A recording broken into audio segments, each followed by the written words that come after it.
Ungkap sebuah kasus besar. Coba kita akan menyapa beliau terlebih dahulu dalam program RDS Pagi 10 atau mungkin beberapa menit ke depan bersama dengan beliau di acara RDS Pagi untuk kesempatan pagi hari ini. Dan nanti saya buka kembali untuk Anda telepon di 765 1818 juga 081 226 170777 ke Pak Yudi Purnomo terlebih dahulu. Assalamualaikum Pak Yudi.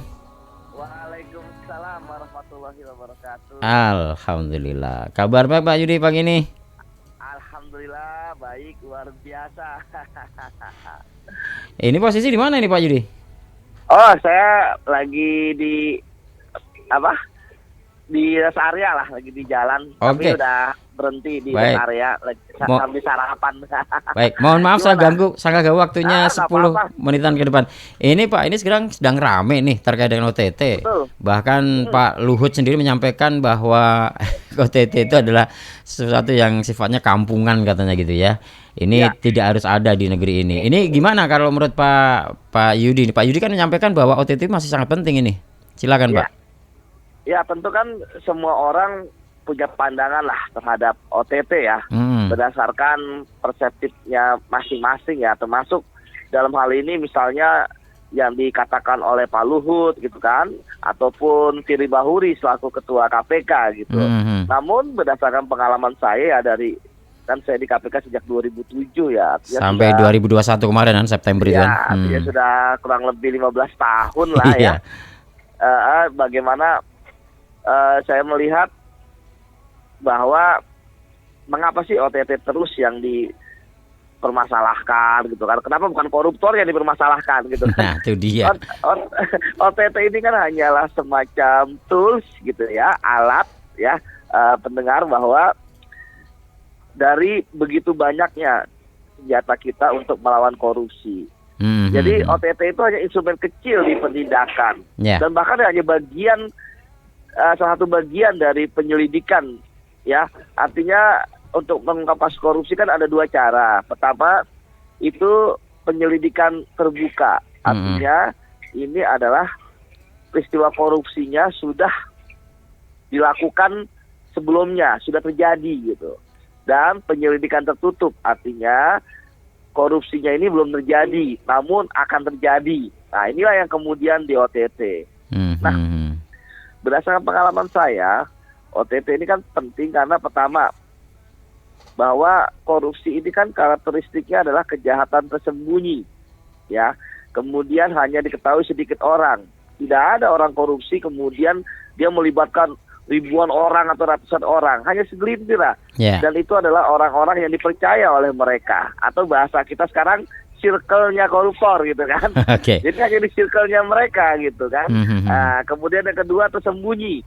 Nggak ada orang korupsi itu nerima duitnya di tempat terbuka.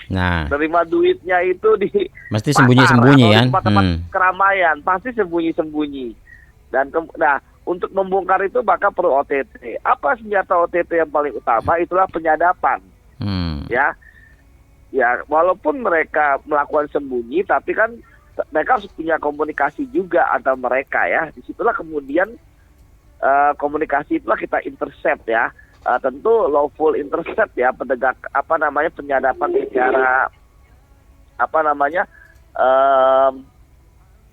secara hukum ya, seperti itu gitu kan, bahwa tidak sembarang handphone bisa disadap. Tentu handphone yang bisa disadap adalah handphone yang diduga ada kaitannya dengan tindak pidana korupsi. Nah, kemudian OTT ini kan penting ketika kalau korupsi penyelidikan terbuka, orang akan mudah ngeles, ya kan? Orang akan mudah merekayasa, orang akan mudah mengintimidasi saksi-saksinya, karena pelaku koruptor kan orang yang punya uang, punya kuasa, punya jaringan, ya kan? Dan dia punya power, ya. Nah, kalau OTT udah nggak mungkin dia bisa membantah. Kenapa? Uangnya ada. Kalau bahasa sehari-hari kita tertangkap basah lah. Ada barang buktinya di situ gitu kan. Tidak mungkin dia bisa mengelak. Kan ini duit gitu ya. Tidak mungkin dia bisa mengelak. Nah, kemudian tuh kadang OTT itu membongkar kasus besar. Biasanya OTT itu misalnya hanya ratusan juta, tapi begitu pengembangannya bisa ratusan miliar. Dan saya pernah pengalaman OTT hanya 200 juta, 300 juta lah gitu kan, ketika ketangkap tangan gitu ya. Namun kemudian ketika pengembangan gitu kan, hasil dari penggeledahan bisa nyampai ratusan miliar, itu baru uang tunainya gitu ya, belum dalam bentuk aset dan sebagainya. Kemudian ada juga OTT terkadang hanya pejabat rendahan gitu ya, misalnya hanya pejabat di daerah misalnya gitu ya. Namun kemudian ternyata uang dari hasil korupsi ini kemana-mana, sehingga bisa terbongkar misalnya wakil atau pimpinan suatu lembaga negara tingkat nasional seperti itu. Jadi karakteristik OTT yang tidak bisa ditebak arahnya gitu ya, itu menurut saya sangat dikhawatirkan oleh para pelaku tindak pidana korupsi seperti itu. Pendengar. Iya, karena memang nampaknya operasi OTT ini juga menjadi salah satu upaya penegakan hukum yang ini ditakuti pejabat publik ini. Dulu pernah Pak Arteria Dahlan itu juga berkomentar miring terkait dengan OTT ini. Menurutnya penegak hukum tidak perlu menjadi sasaran dalam OTT karena penegak hukum, misalnya polisi, hakim, dan jaksa itu juga simbol negara. Walaupun ini tidak sepenuhnya benar sih, tapi kemudian juga ada yang menyatakan harusnya kan ini memegang filosofi dasar penegakan hukum itu harus equality before the law, kan begitu. Nah, dalam kasus OTT ini sebenarnya gimana kalau terkait dengan equality before the law-nya itu Pak Yudi? Ya, yang jelas OTT ini kan bisa dilakukan pada siapa saja. Unsur dari tindak pidana korupsi kan setiap orang. Ya kan? Artinya tidak peduli jabatannya apa, ketika dia melakukan tindak pidana korupsi ya bisa diinvestigasi seperti itu berdasarkan bukti permulaan yang cukup gitu kan. Apa yang menarik dari OTT bahwa OTT itu kan dia tidak mengada-ngada gitu ya. Dia jelas gitu kan, penyadapannya ada, uangnya ada. Jadi apalagi yang harus artinya itu sudah jelas Pak, ketika dilakukan OTT itu sebenarnya sudah jelas dia pelakunya dan sebagainya. Karena untuk melakukan sebuah OTT itu prosesnya panjang ya Pak ya? Oh, OTT itu prosesnya panjang, nggak sehari 2 hari. Ya, tentu ada berbagai macam pengembangan ya. Bagaimana kan dimulai ada dengan 2 cara gitu ya.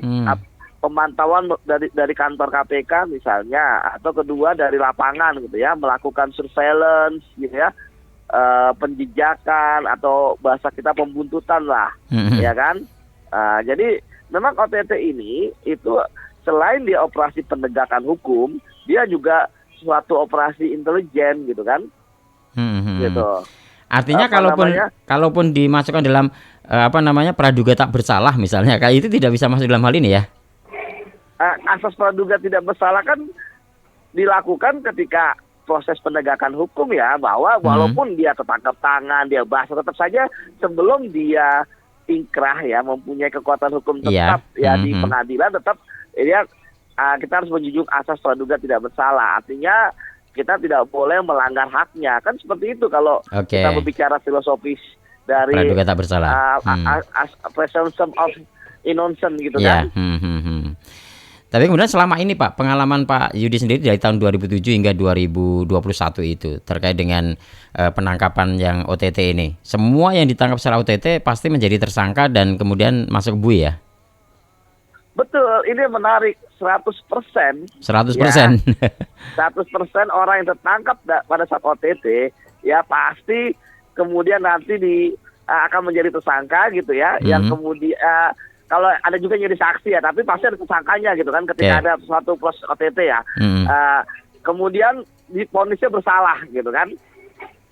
Kalau yang penyelidikan terbuka, artinya yang jadi sudah ada beberapa lah yang bebas gitu ya. Artinya conviction rate-nya kalau yang penyelidikan terbuka itu nggak 100%, tapi kalau OTT 100%. Gitu. Ini Pak Luhut mengatakan bahwa ini kampungan banget, agar OTT itu sekarang sudah nggak usah dilakukan saja. Bahkan, tapi kemudian Koordinator Masyarakat Anti Korupsi Indonesia MAKI, Pak Bunyamin Saiman pun juga mengatakan Luhut telah melakukan intervensi terhadap KPK. Menurut Pak Yudi gimana nih? Ya kalau saya sih itu terserah pendapatnya dari Pak Luhut ya. Tapi yang jelas ketika pendapatnya itu menurut kita tidak benar gitu kan, ya perlu kita koreksi gitu ya. Walaupun beliau seorang Menko ya, tapi kita harus tetap koreksi bahwa bangsa ini masih butuh OTT gitu kan. Kenapa?